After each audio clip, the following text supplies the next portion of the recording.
In the San Francisco Chronicle, there was a very mysterious article that an amateur astronomer had taken photographs, digital photographs, 5 photographs, that show a purple corkscrewing wave actually striking the shuttle.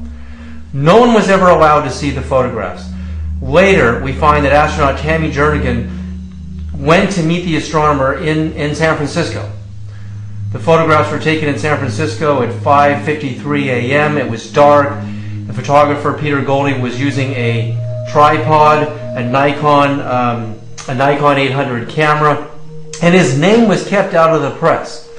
But somebody got one of his photographs on the internet, and he reveals his identity when he asked this person to remove the photographs from the internet or he would sue them. So these photographs it's illegal for me to actually show you them, but I have all 5 of the photographs. But what I'm allowed to do is show you an artistic rendering of each one of the photographs, because what we're going to find out here is the space shuttle was actually shot down by some kind of an advanced plasma weapon. It's very clear. But what the San Francisco Chronicle tells us on a later date is that after they analyze the photographs, astronaut Tammy Jernigan analyzes the photographs, they send the camera to Houston, and they analyze the photographs there. They're telling us that some super lightning strike struck the shuttle. Now this is what happens with real lightning strikes. A video camera shoots 30 frames per second, or takes 30 video pictures per second. And on top of that, you have shutter speed. You can have 1/100th of a second on that 1 out of 30 frames, or 1/1000th of a second, or 1/2000th of a second. So it's taking pictures. And it doesn't take more than 30 frames a second. And that tells us a lot about lightning, because these actual lightning strikes in Taos, New Mexico actually show how fast lightning actually pulses. And we can see, as I move this little clicker here, right here, I'm moving 1 frame. That's 1/30th of the entire second of 30 frames per second. So in 1 frame, we can see a lightning strike. Can you zoom in on that strike? And then, when I go to the second frame, the lightning strike is there. So 2/30ths of a second, we still have the lightning strike. And on the third frame, it doesn't exist. Now, the impossibility of NASA's statement that this is a super lightning strike is ludicrous in this case. We're looking at 5 different exposures of 4 to 6 seconds each. And then you have to look at the time lapse where Peter Golding had to actually press the shutter button again and again and again, each 5 times.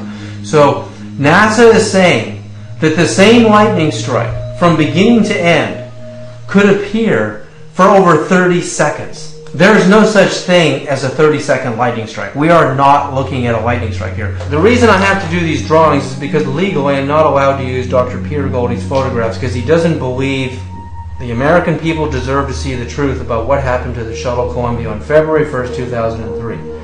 What is the logic of a lightning strike striking the shuttle? When the shuttle's coming in, it's coming in at 207,135 feet above the Earth, so it's miles above the Earth. It's doing Mach 18.3, which is 12.5 or so thousand miles an hour. And what you see in photograph number 1 is really quite stunning. You see this purple corkscrewing wave coming down from above, and it seems to be aiming right towards the space shuttle. When it crosses the space shuttle's path, the shuttle is now advanced because it's doing 12,500 miles an hour. And then it course corrects and turns and chases after the shuttle. That's photograph number 1. But in photograph number 2, this supposed lightning strike, and these are 4 to 6 second exposures on a tripod, the supposed lightning strike is still there. And then it's advancing on the shuttle. It's actually corkscrewing and chasing after the space shuttle. So whatever this thing is, it's not a lightning strike, because it's not pulsing, at an incredible, almost instantaneous speed, near the speed of light. And second, it's going a little bit faster than the shuttle, and it's chasing on it. It's trying to catch up to it. And in his third photograph, you can actually see this thing striking the shuttle, and there's this burst of light, and everything is getting brighter. And once it strikes the shuttle in the third photograph, it doesn't fray out in any other direction. So there's no way we're looking at a lightning strike, and here's why. The lightning strike is there. So 2/30ths of a second, we still have the lightning strike. And on the third frame, it doesn't exist. So for 2/30ths of a second, which is 1/15th of a second, the lightning strike no longer exists. It's impossible. It's not there anymore. Now if we look at, there's another lightning strike in the same shot. This is frame number 1, frame number 2, and frame number 3. And that strike is 3/30ths of a second.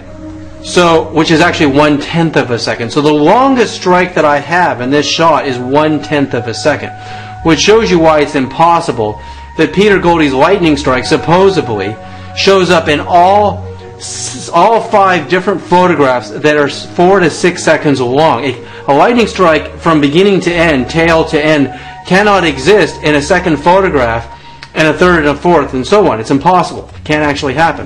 This is another example, just to give you some variation. This is kind of a long stretching strike. It's one of the longest ones I have. And we can see from the initial flash, 1 frame, 2, 3, 5 frames, 6, 7, 8, 10. 10 frames, which is 1/3 of a second. That's the longest stretching lightning strike that I have. We are looking at some kind of advanced weapon. Definitely not a laser, because a laser would travel with the speed of light. It would be instantaneous. It's some kind of a munition. It's not a bullet, because bullets travel at 1,500 miles an hour. It's not the Stinger missile or the Sidewinder, because those missiles are traveling at around Mach 3, and the space shuttle is doing Mach 18. So, if the space shuttle is doing Mach 18, the missile has to be doing at least Mach 19 or 20 to catch up to it in just a few seconds, and possibly, even twice as fast. So, we're looking at something that is off the charts. The only missile we have that can do Mach 18 or greater, slightly greater, is the Trident missile or the Minuteman missile, which are nuclear ICBMs. There's no way we're firing a nuclear missile at the space shuttle. That's ludicrous. And the incoming is coming from above, not down on the ground. So this thing is coming from outer space. So what could it actually be? Was the space shuttle shot down by extraterrestrials?